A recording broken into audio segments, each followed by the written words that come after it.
Good morning दोस्तों, मैं अनिल कुमार मीणा जमादार की पाठशाला में फिर से आपका स्वागत करता हूं। कल अवकाश था और आपने अपनी अवकाश का पूरा फ़ायदा उठाया होगा, रिवीजन अपनी क्लास का करा होगा, मैथ बहुत सारे मैथ के क्वेश्चन निकाले होंगे। मैं आशा करता हूं कि आप सब कुछ बढ़िया कर रहे होंगे, अपना स्वास्थ्य का भी ध्यान रख रहे होंगे और पढ़ाई भी सुचारू रूप से कर रहे होंगे। और अपन कर रहे थे प्रतिशत में हमने बहुत सारे क्वेश्चन करे हैं, अनेकों टाइप करे हैं, लगभग टाइप ख़त्म होने वाले हैं। ठीक है ना। उसी के बिहाफ पर अपन आज फिर एक और क्लास लगाएंगे, उसमें अच्छे और क्वेश्चन करेंगे, जो रह गए टाइप वो भी करेंगे। ठीक है। तो आपको स्क्रीन पे एक क्वेश्चन दिख रहा होगा, इस क्वेश्चन की अपनी क्लास की शुरुआत करते हैं। ठीक है। तो आप रहो हमारे साथ और क्वेश्चन का मजा लो। देखो क्वेश्चन क्या है। क्वेश्चन बोल रहा है कि यदि किसी वृत्त की त्रिज्या में 27% की वृद्धि की जाती है तो उसके क्षेत्रफल में कितने प्रतिशत की वृद्धि होगी, यह हमें बताना है। ठीक है। देखो कैसे बताएंगे। ऐसे क्वेश्चनों में क्या होता है, जब 2% आ जाए एक ही क्वेश्चन में, जब ऐसे आ जाए तो देखो वृत्त की त्रिज्या होती है 2, त्रिज्या होती है 2 होती है, ऐसा वृत्त होता है तो 2 त्रिज्या हो गई, एक ये, एक इधर, एक इधर। ठीक है ना। तो उसी प्रकार अपन एक और क्वेश्चन करेंगे, इसमें ये क्वेश्चन लगेगा, formula a plus minus AB/100। ठीक है। कैसे करेंगे, देखो 27% की वृद्धि हो रही है, फिर 27% की वृद्धि हो रही है, प्लस 27 का क्यूब कितना होता है, स्क्वायर 729/100। आगे बात समझ में। देखो 27 कितना हो जाएगा, 54, प्लस इसमें भाग देंगे 100 का तो यह आ जाएगा 7.29। ठीक है। इसमें ऐड करेंगे तो यह आ जाएगा 61.29% की क्या हो जाएगी, क्षेत्रफल में वृद्धि हो जाएगी। ये लो, ये आंसर आ गया। आए बात समझ में। बहुत आसान क्वेश्चन था। ऐसे क्वेश्चनों में इस टाइप से अपन करेंगे हमेशा और अपन आंसर पा लेंगे फटाफट। सेकेंडों का आंसर है। ठीक है। और आप इस क्वेश्चन को उतारो और अपन एक और क्वेश्चन लेते हैं। आपने पिछला क्वेश्चन उतार लिया होगा, अपनी कॉपी में नोट कर लिया होगा, उसी टाइप का एक और क्वेश्चन आपकी स्क्रीन पे दिख रहा होगा। देखो क्वेश्चन ये करेंगे अपन अब। देखो क्वेश्चन क्या बोल रहा है। क्वेश्चन है कि एक परीक्षा में 55% अभ्यर्थी लड़के थे। 100 में से 55% कितने थे, लड़के थे। 60% लड़के और 75% लड़कियां पास हुई और 315 लड़कियां फेल हो गई। अनुत्तीर्ण होने वाले लड़कों की संख्या हमें बतानी है। ठीक है। देखो कैसे बताएंगे। हम मान लेते हैं कि अपन पूरे जो स्टूडेंट है स्कूल में वो कितने हैं, 100 मान लेते हैं। पूरे स्टूडेंट कितने हैं, वो है 100। उनमें से क्या, उनमें से 2 बांटेंगे, यानी कि 55% तो क्या है, 55% तो बॉयज है, यानी कि लड़के हैं। और 100 में से 55 घटाएंगे तो 45% क्या आ जाएगी, गर्ल्स, लड़कियां। ठीक है। गर्ल्स आ गई, ये गर्ल्स है। ठीक है। ये बॉयज हो गए, ये गर्ल्स हो गई। आगे बात समझ में। अब बता रहा है कि 60% लड़के और 75% लड़कियां पास हुई। मतलब जो ये है अपने पास कितने, 55% स्टूडेंट, 55% स्टूडेंट है। उनमें से क्या, उनमें से 60% जो लड़के हैं वो पास हो गए, ये हुए क्या, पास। तो 40% क्या हो गए, 40% क्या हो गए, वो हो गए फेल। ये हो गए फेल हो गए ये। ठीक है, असफल। ठीक है। और 75% लड़कियां क्या है, वो है पास। यानी कि इसमें से 75% लड़कियां क्या हो गई, पास हो गई। ये 75% लड़कियां क्या हो गई, ये हो गई पास। और 25% लड़कियां क्या हो गई, फेल। ये 25% क्या हो गई, ये हो गई फेल। आगे बात समझ में। तो अब निकालेंगे अपन कि जो 45% मतलब 100 में से 45 यानी कि 55 तो बॉयज है और 45 गर्ल्स है, तो इसको परसेंटेज को अपन हटा देते हैं। ये बॉयज एंड गर्ल्स हो गए 100 में से, ठीक है। अब हमें क्या दे रखा आगे कि और 315 लड़कियां फेल हो गई। भाई हमें दे रखा है कि 315 लड़कियां फेल हो गई, लेकिन हमारे पास क्या है कि 45 का 25% फेल हो गई। आगे बात समझ में। तो अपने पास क्या है कि अपने पास ये दे रखा है कि 45 का 25% ये फेल हुई है, और हमें दे रखा क्या है कि ये किसके बराबर है 315 के। फेल बराबर हो गई ना कि ये 45 का 25% फेल हुई है और हमें बता रखा है कि 315 लड़कियां फेल है। आगे बात समझ में। देखो इसको उस तरफ ले जाते हैं तो एक की वैल्यू क्या आ जाएगी, काट लो यहीं काट लो। देखो इसको काटेंगे तो ये 4 बार जाएगा, ठीक है। तो एक की वैल्यू क्या आएगी, एक की वैल्यू आएगी 315 और 4 ऊपर चला जाएगा और 45 नीचे। आगे बात समझ में। हमें पूछ क्या रहा है, हमें पूछ रहा है अनुत्तीर्ण होने वाले लड़कों की संख्या। अनुत्तीर्ण लड़के कितने हुए बताओ इसमें से। अनुत्तीर्ण लड़के हुए 55 लड़कों में से 40% अनुत्तीर्ण हो गए यानी कि फेल हो गए, तो 55 का 40% निकाल देंगे, ठीक है। आए बात समझ में। तो यहां निकाल देते हैं 55 का 40%, ठीक है। ये लड़के क्या हो गए, लड़के फेल हो गए, लड़के जो फेल हुए हैं वो ये लड़के फेल हो गए। काट देते हैं, 5 से काटेंगे 2 बार जाएगा, 5 से 11 बार जाएगा, 2 से 1 बार जाएगा, 2 से ये 2 बार जाएगा, मतलब 22 लड़के क्या हो गए फेल हो गए। और हमें 22 की वैल्यू भी बतानी है। तो 22 की वैल्यू कितनी आ जाएगी कि 315 गुणा 4 बटे 45 गुणा 22। आगे बात समझ में। देखो काट देते हैं इसको, ये कितनी बार जाएगा 45 से 1 बार जाएगा, 45 से ये 7 बार जाएगा, और ये हो गया 7 चौक 28, 7 चौक 28 इंटू 22। यहां कर देता हूं 28 गुणा 22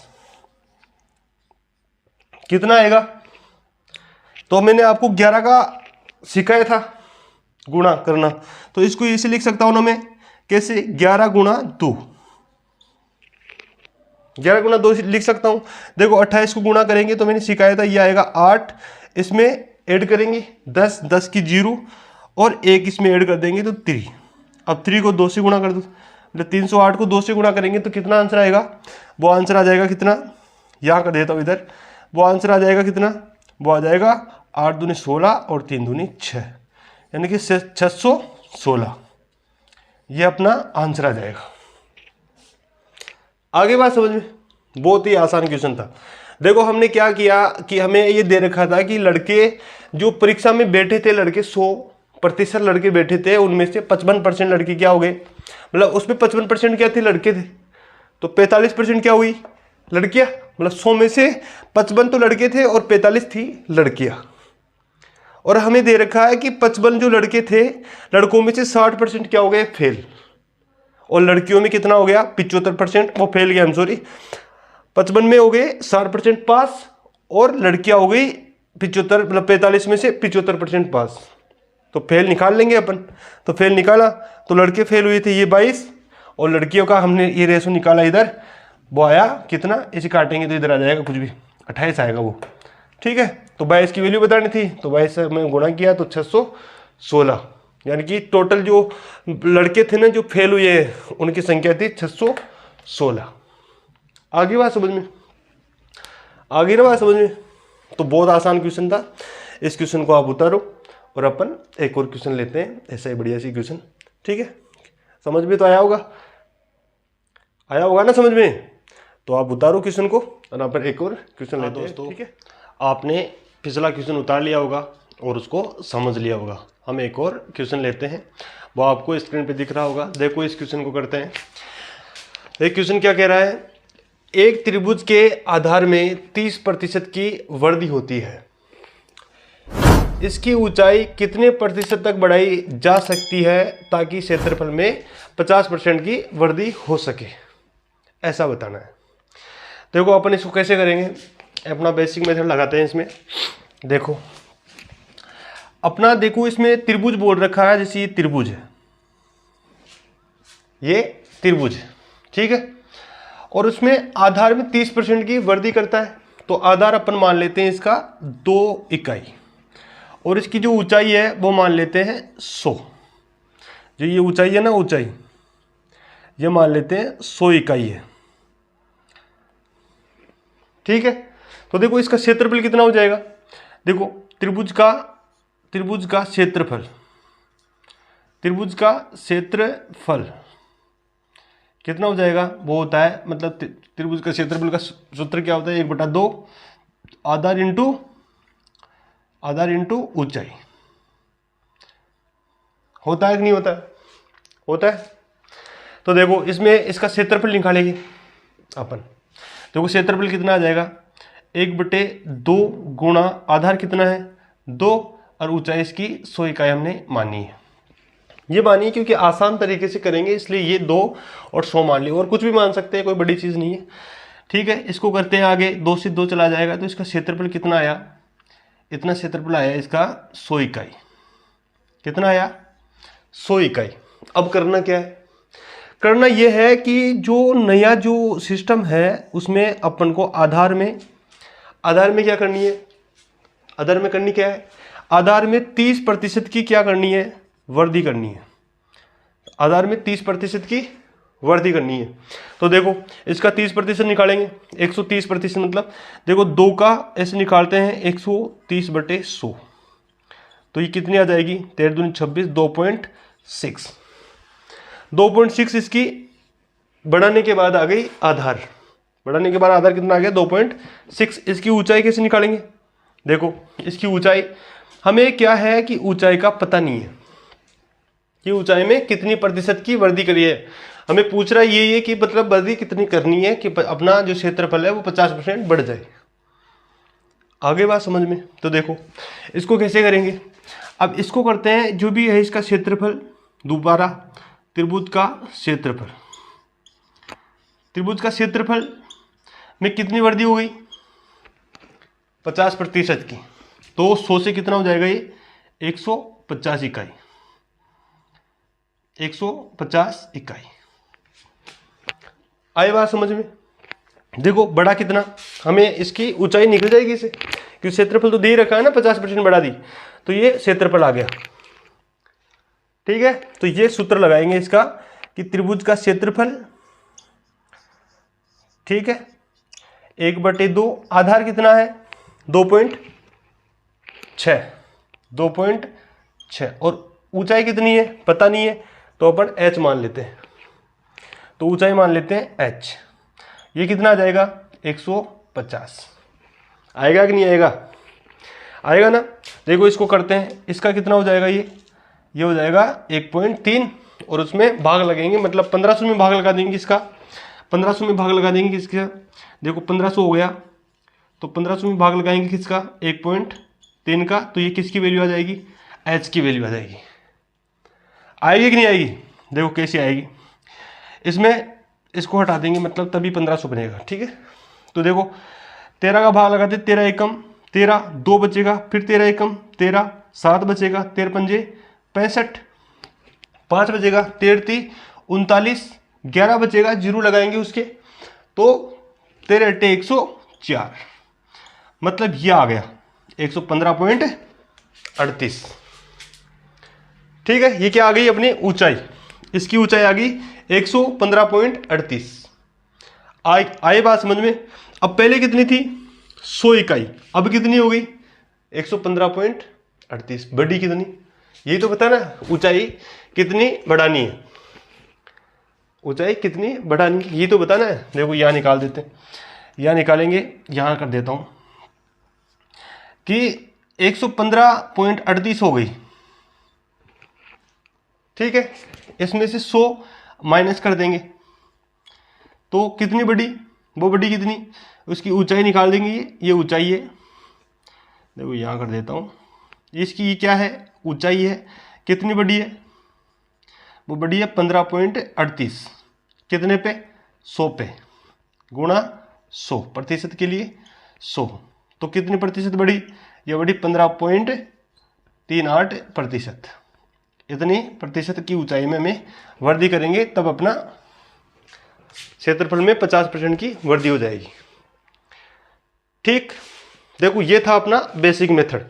अब इसको करेंगे शॉर्ट मेथड से। देखो शॉर्ट मेथड बता देता हूं मैं कैसे, यहां बता देते हैं आपको शॉर्ट मेथड। इधर शॉर्ट मेथड ये है कि देखो पहले कितनी बढ़ रही है, 30% की। रामबाण के सूत्र से करेंगे अपन।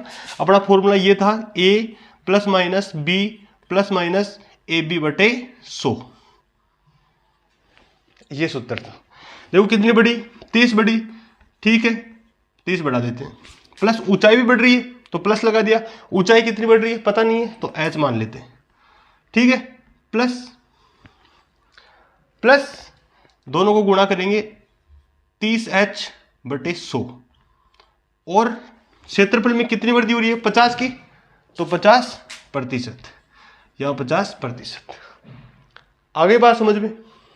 देखो इसको करते हैं, इसको 0 से 0 काट देते, पूरा पद को अपन क्या कर देते हैं 10 से गुणा कर देंगे, ठीक है। देखो 10 से गुणा करते हैं तो यहाँ हुआ 300, प्लस यहाँ हुआ 10h, और प्लस यहाँ क्या हुआ 3h, और इधर हो जाएगा 500।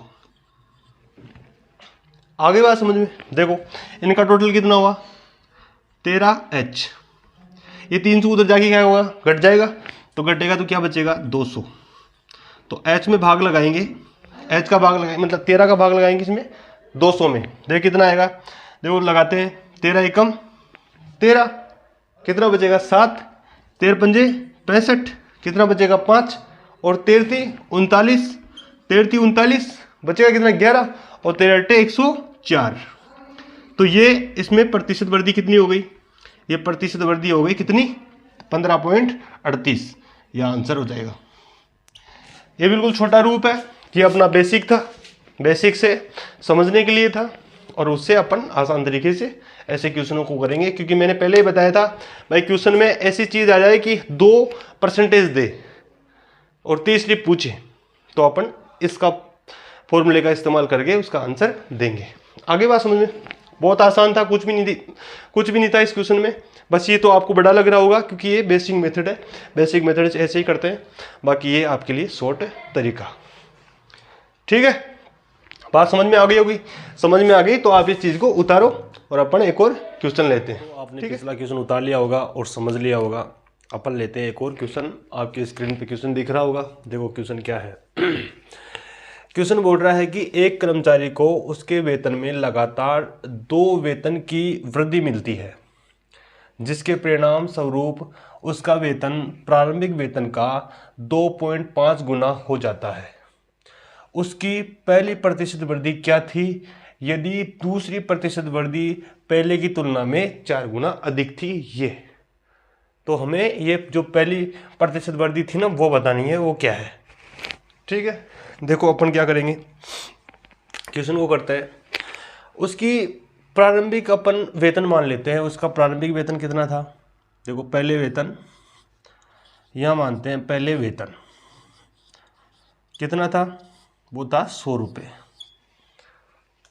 अब कितना हो गया, अब हो गया, अब वेतन वो हो गया इसका 2.5 गुना, मतलब 250, राइट। अब देखो ये दे रखा है। अब उसकी पहली प्रतिशत वृद्धि क्या थी यदि दूसरी प्रतिशत वृद्धि पहले की तुलना में 4 गुना अधिक थी, ठीक है।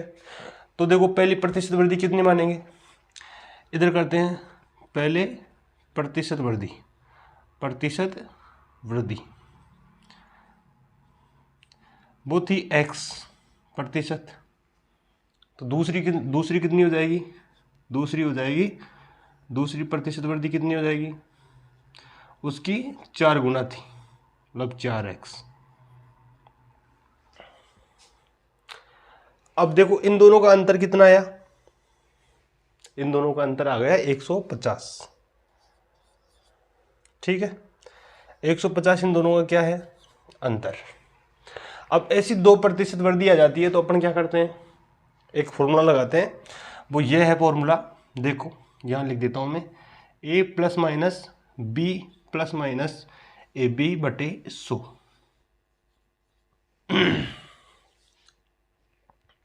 इन दोनों को पुट करेंगे। देखो पुट करते हैं, x प्लस 4x प्लस दोनों को गुणा करेंगे तो 4x स्क्वायर बटे 100, और ये बराबर हो जाएगा किसने के, 150 के।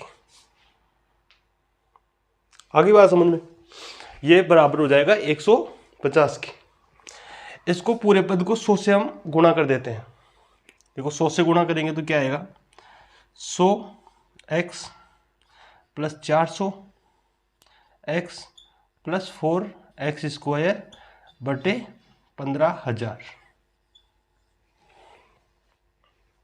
आगे बात समझ में, देखो इनको ऐड करते हैं, ये हो जाएगा कितना, 500x, ये द्विघात समीकरण बन गया, तो इधर 15,000 को इधर ले आते हैं तो ये हो जाएगी चीज़ 4x स्क्वायर प्लस 500x और माइनस 15,000।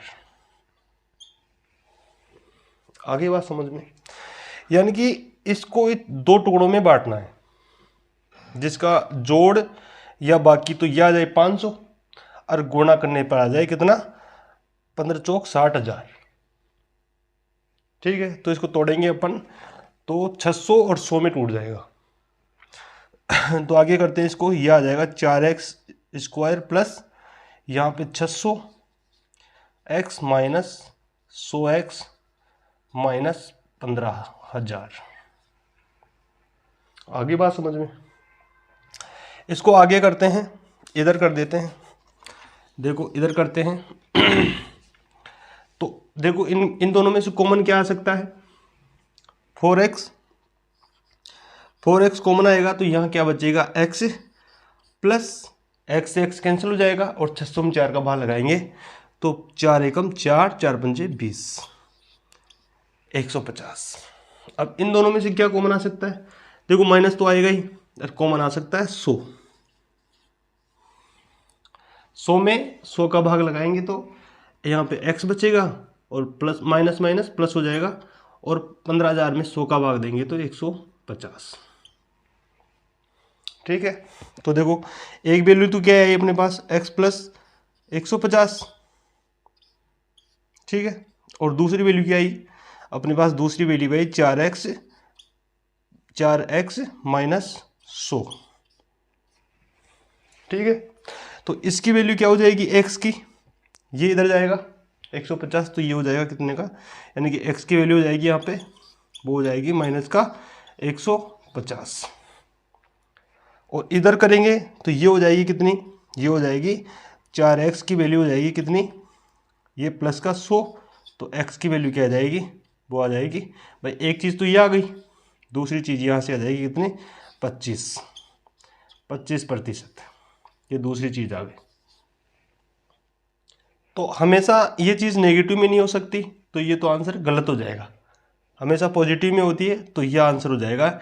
यानी कि जो हमने स्टार्टिंग में पहली वर्दी कितनी मानी थी, x, और पूछ भी पहली वर्दी रहा है, तो x की वैल्यू आएगी 25%, और ये अपना क्या हो जाएगा, आंसर हो जाएगा कि 25% की वर्दी हुई थी। आगे बात समझ में, देखो बहुत आसान था, कुछ भी नहीं पूछ रहा था इसमें, ऐसे पूछ रहा था भाई लगातार 2 बार उसमें उसके वेतन में वृद्धि होती है तो उसका वेतन क्या हो जाता है, उसका वेतन 2.5 गुना यानी कि 2.5 गुना बढ़ जाता है वृद्धि होने से। तो पहली वृद्धि ये थी, दूसरी वृद्धि ये थी, और वृद्धि कितनी हुई, 2.5 गुना यानी कि 100 से 250 हो गई, कितनी बढ़ी, 150। तो अपन ये चीज करते हैं ना, 2 चीज दे रखा है और तीसरी पूछ रहा है, 2 चीज दे रखा है तीसरी पूछ रहा है, मतलब इसके बराबर हमें रखना है, तो ये करेंगे और इसके बराबर रख देंगे 150 की, और ये चीज आएगी तो अपने पास जो पहली प्रतिशत वृद्धि थी वो कितनी आ जाएगी, वो आ जाएगी 25%। ठीक है, आगे बात समझ में? बहुत आसान था, तो आसान था, समझ में आ गया होगा। ठीक है, और उतारो इसको, उतारने से ज़्यादा समझ में आएगा। ठीक है, और अपन एक और क्वेश्चन लेते हैं। ओके, आपने पिछला क्वेश्चन उतार लिया होगा और समझ लिया होगा, बहुत आसान क्वेश्चन था। उसी बीच में एक और क्वेश्चन है आपके सामने, देखो क्वेश्चन क्या है। क्वेश्चन है कि एक बेलन की त्रिज्या में 20% की वृद्धि की जाती है और इसकी ऊंचाई में 45% की कमी की जाती है, तो बेलन के आयतन में कितने प्रतिशत की कमी या वृद्धि होगी, ये हमें बताना है। ठीक है, देखो कैसे करेंगे। हमें देखते हैं कि हमें यह होना चाहिए पहले पता कि 20% का फ्रैक्शन वैल्यू हमें पता होना चाहिए कितना होता है। वो होता है 20/100 यानी कि 1/5। और 45% का भी हमें पता होना चाहिए, इधर निकाल देता हूँ। 45% का भी हमें पता होना चाहिए कितना होता है, 45/100 यानी कि 9/20। अब ये कह रहा है कि इसकी त्रिज्या, जो ये त्रिज्या है इसमें 20% की क्या करते हैं, वृद्धि करते हैं। मतलब 5 से क्या हो गई, ये 6 हो गई, प्लस हो गई। और ऊंचाई में क्या करते हैं, कमी करते हैं। मतलब ये 20 से क्या हो जाएगी, 9 कम यानी कि 11, इसमें माइनस करेंगे। आगे बात समझ में? तो देखो त्रिज्या में क्या कर रहा है, त्रिज्या में क्या कर रहा है, त्रिज्या में हो रही है इसकी कितनी थी, पहले थी 5 और अब हो गई 6 त्रिज्या। ठीक है, और इसकी ऊंचाई में क्या है, इसकी ऊंचाई क्या हो रही है, वो हो रही है पहले 20 थी, अब 9 कम हो गई मतलब 11। आगे बात समझ में? अब हमें क्षेत्रफल में क्या पूछ रहा है, ये परिवर्तन पूछ रहा है, क्षेत्रफल में क्या परिवर्तन होगा। ठीक है, देखो क्षेत्रफल में क्या करेंगे। क्षेत्रफल क्या होता है इसका, बेलन का क्षेत्रफल, यहाँ लिखते हैं बेलन का क्षेत्रफल। बेलन का क्षेत्रफल का वो बेलन का आयतन, सॉरी क्षेत्रफल नहीं है, आयतन पूछ रहा है, आयतन। देखो आयतन क्या है, बेलन का आयतन है वो कितना है। बेलन का आयतन का फॉर्मूला क्या होता है, पता होना चाहिए आपको, वो होता है πr²h। ठीक है, और इधर भी πr²h, ये बड़ा h कर देंगे। ठीक है, ये बात समझ में आई। देखो पाई से तो पाई क्या हो जाएगा, कैंसिल हो जाएगा ना, वो तो गुणा करने से भी वो बाद में कट जाएगा, लेकिन यहाँ ऊपर से ऊपर अपन काट देते हैं। ये जो त्रिज्या थी अपने पास स्क्वायर में है, तो इसको अपन स्क्वायर बना लेते हैं दोनों तरफ। ठीक है, देखो ये 25 को 20 से गुणा करेंगे तो क्या आएगा, 500 अपने पास क्या आ गया, बेलन का आयतन जो पहले था। और अब क्या है, 36 को गुणा करना है, 36 को गुणा करना है 11 से, तो मैंने 11 से गुणा करना सिखाया था, तो 693 हो जाएगा। सीख गए होंगे आप, डायरेक्ट 6 फिर इसमें जोड़ा, फिर अगली वाली संख्या। आगे बात समझ में? देखो अब क्या हो रहा है, हमें परिवर्तन पूछ रहा है, कितना कम हुआ, कितना कम हुआ। देखो वो कम हुआ कितना, यहां कर देते हैं इसमें 104 कम हुआ है, कितने पे, 500 पे, और प्रतिशत के लिए 100। तो 2 जीरो से 2 जीरो काट देंगे और 5 का भाग लगा देंगे, तो अपना आंसर आ जाएगा क्या, 5 दूनी 10, 0.8, मतलब 20.8% की क्या हो गई, उसमें उसके आयतन में क्या हो गई, कमी हो गई। बेलन के आयतन में कमी हो गई कितने की, 20.8 की। ये आयतन निकाला था, पहले आयतन कितना था, 500 था, और अब 396 था, 396। तो फिर इनका अंतर लेंगे तो इनका अंतर आ जाएगा कितना, 20.8% आयतन में क्या हो गया, परिवर्तन हो गया। देखो कुछ भी नहीं था इसमें, हमें दे रखा था कि त्रिज्या में 20% की वृद्धि करनी है और ऊंचाई में 45% की कमी करनी है, तो उसके आयतन में कितना प्रतिशत कमी या वृद्धि होगी ये पूछना था। तो इनका फ्रैक्शन वैल्यू लिखा हमने, तो ये 5 से क्या हुआ 6, और ये 20 से क्या हुआ 11, 5 से 6 और 20 से 11। और इसका हमें फॉर्मूला याद होना चाहिए। बेलन का आयतन का फॉर्मूला होता है कितना, पाई आर स्क्वायर एच। पाई से पाई काट देंगे और ये अलग अलग चीज़ें हैं इसलिए नहीं काट पाए, और इसको लिखेंगे आर स्क्वायर, तो आर स्क्वायर कर देंगे। 25 को 20 से गुणा किया तो 500, और 36 को 11 से किया तो 396 396। तो अंतर कितना आया 104 का, और 500 भाई 104 का अंतर है 500 में से, और गुणा 100% आ गया इसका 20.8।